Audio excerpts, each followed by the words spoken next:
Notícias em Debate está de volta e o nosso assunto de hoje é endometriose. O mês de março é o mês de conscientização da endometriose.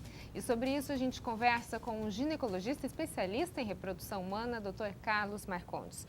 Bom, doutor, a gente está falando do mês que comemora esse mês de conscientização dessa doença, que pelo que a gente está entendendo aqui é uma doença bastante importante.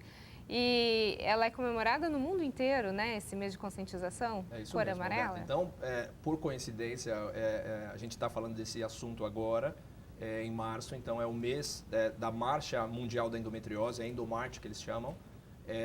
E ela acontece em 60 países. Aqui no Brasil mesmo, são muitas cidades que estão envolvidas. Teve agora, no dia 25 de março, a marcha em São Paulo, no MASP. Eles fizeram uma caminhada, então, para alertar da importância dessa doença. Então, é uma doença que tem uma incidência muito grande, ou seja, ela surge com muita frequência na população, jovem normalmente, em idade reprodutiva, e ela tem uma prevalência muito grande, ou seja, ela existe na população e ela se mantém na população durante um período muito grande.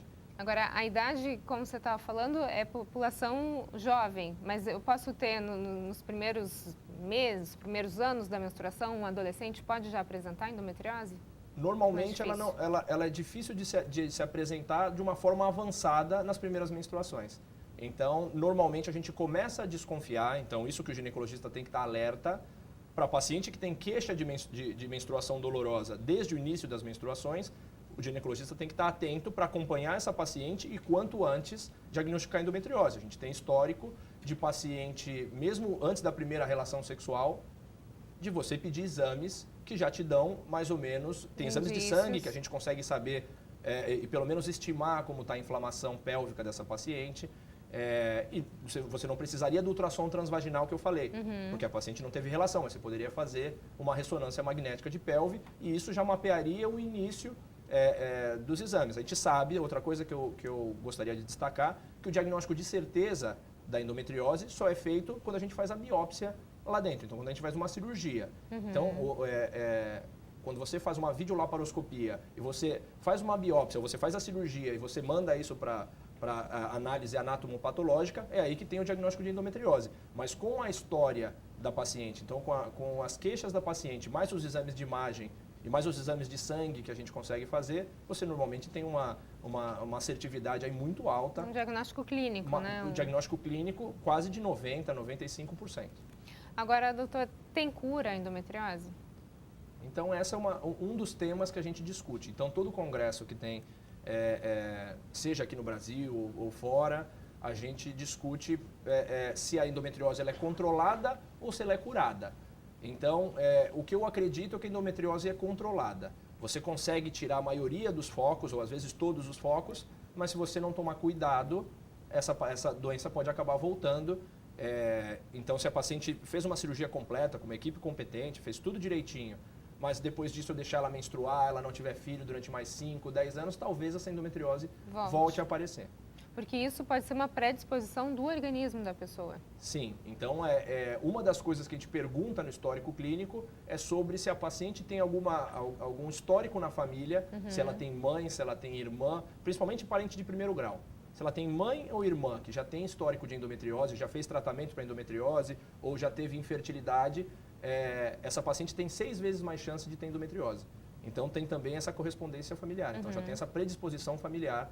Então, uma mulher que tratou hoje de endometriose, ela tem que ficar de olho na filha dela ou na irmã dela para saber se fazer os exames e acompanhar para ver se vai surgir endometriose ou não. Agora, doutora, a gente falou de um dos principais sintomas seria a dor.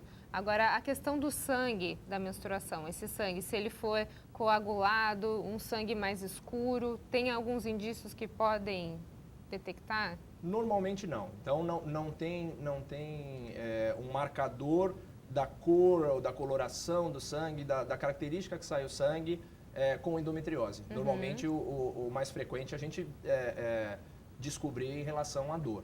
Então, quando a paciente tem queixa de dor, é aí que a gente desconfia da endometriose. Mas essa característica do sangue ou do sangramento ser mais escuro ou mais claro, ou vermelho vivo ou coágulo, normalmente está relacionado a outras patologias. Então, normalmente, alguma inflamação do endométrio, uma endometrite, ou mesmo um pólipo ou um mioma que essa paciente tenha, do que propriamente a endometriose. Uhum.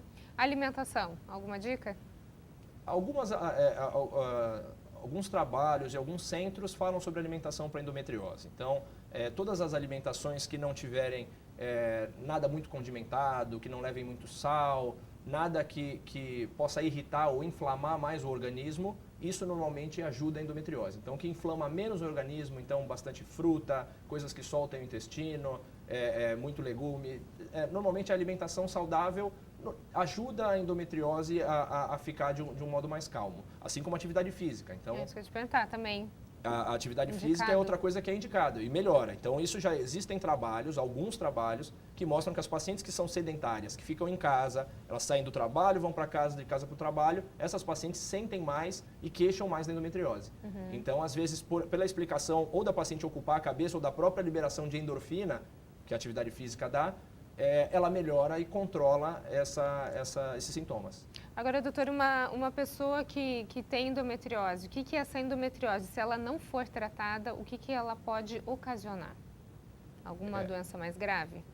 A endometriose também, outra discussão e outro estudo que é importante, a endometriose podendo até dar origem a alguns tipos de câncer.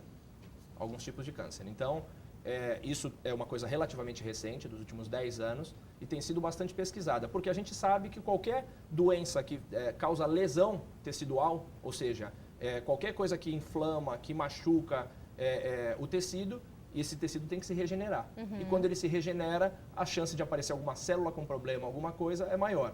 Então, às vezes, a endometriose, e essa endometriose não tratada e não diagnosticada, também pode acabar ocasionando alguma doença mais grave. Então, a própria endometriose benigna, então vamos falar não da parte de câncer, mas a endometriose que pode evoluir e causar infertilidade, que a gente já falou, ela pode causar no intestino, uma das causas da gente operar a endometriose e ficar acompanhando muito de perto essas pacientes com endometriose intestinal, é justamente o risco de obstrução intestinal.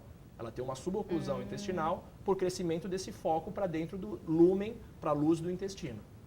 Ok, então. Doutor, muito obrigada pelas suas informações. Eu que agradeço. Muito obrigado, Beata.